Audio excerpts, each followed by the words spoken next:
dwarf resembles an abandoned citadel, one whose high, crumbling walls are still holding fast, but whose empty, lightless windows make it clear that all inside is dead. Oh, it's you. Good work back there in the Grey Garrison, named Staunton Vahne. If you've heard rumors about me, his face, which looks like it was never known anything as carefree as a smile, grimaces. Just so you know, everything people say about me, it's true. What are people saying about you? They say I'm a traitor, as bad as Irilu Vorlesh, that I'm a disgrace even among the ranks of the condemned, that Queen Galfrey should never have spared me, that I belong on the gallows. Wow. Why do they hate you so much? You really don't know. Staunton gives you a long, morose look, then sighs. I'm the reason why the Crusade forces are holed up in the fortress on the edge of the world wound. Instead of bringing the fight to the demons, we used to have a foothold in the wound. The mighty, unassailable city of Dresden. We used to have it until it fell, and all because of my stupidity. I gave the enemy our main citadel. I was tried. They wanted to execute me, and rightly so, but the Queen intervened. She said that I should live and fight in order to undo what I had done. So, that's how I live. Decade after decade, fighting in the condemned. The dwarf shrugs. As you can see, I have fixed nothing, and I have earned no one's forgiveness. Are you going to spit in my face too? It wouldn't surprise me.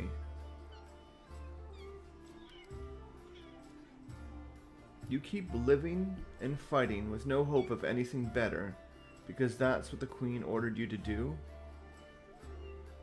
There is honor in that. You may be right, but you know, even stone and iron get worn down over time.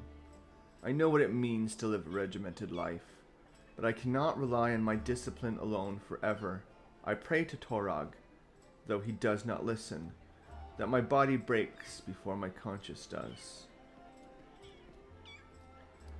A whole city fell because of you.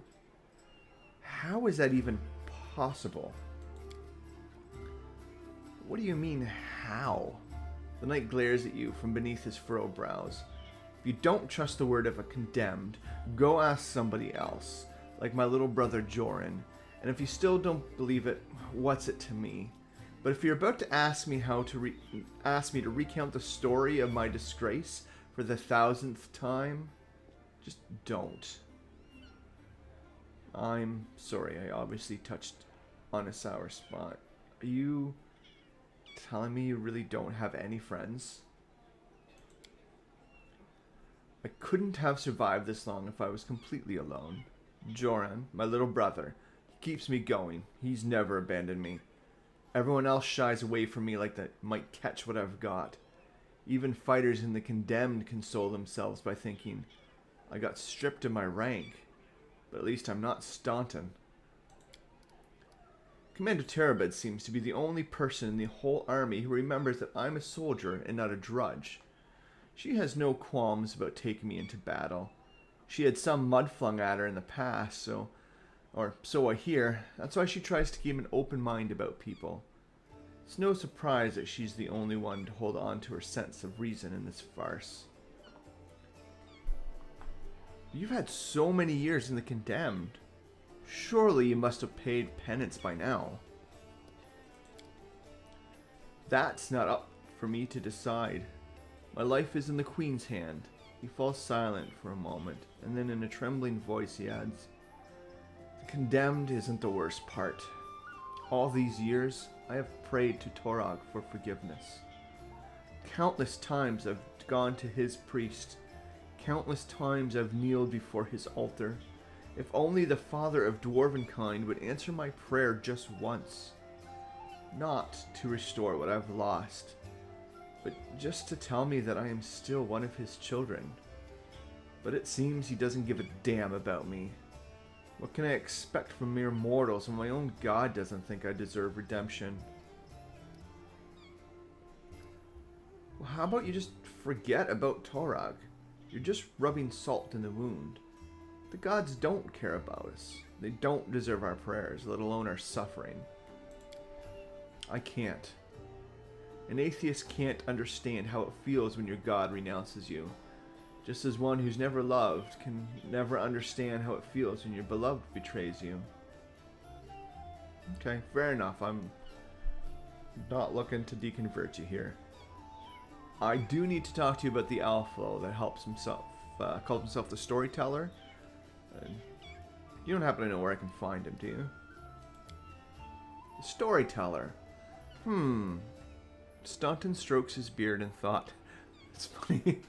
The last time I recorded this, I just on instinct, I started stroking my beard at that point too, not remembering that was in there. I just did it again.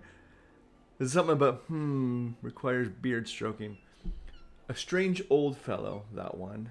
He used to sit with me for hours, ask him about all sorts of things. He never offered judgment or comfort. He just listened. At first, I wanted him and his questions as far away from me as possible. But later I realized that talking to him did ease my burden a little. I hope he is alive and well. He's completely blind and feeble too, so if he's alone in the city, well, you probably know what that means. I do know one place he might be, though. Look for him in the Black Wing. It's a library. Here, I'll show you where it is on the map. I don't know what use a library is to a blind elf, but he loved the place. He would sit there day and night. Okay, well, thank you for that, Staunton. I'll talk to you later. Gotta go. Go on, then. Maybe we'll see each other again.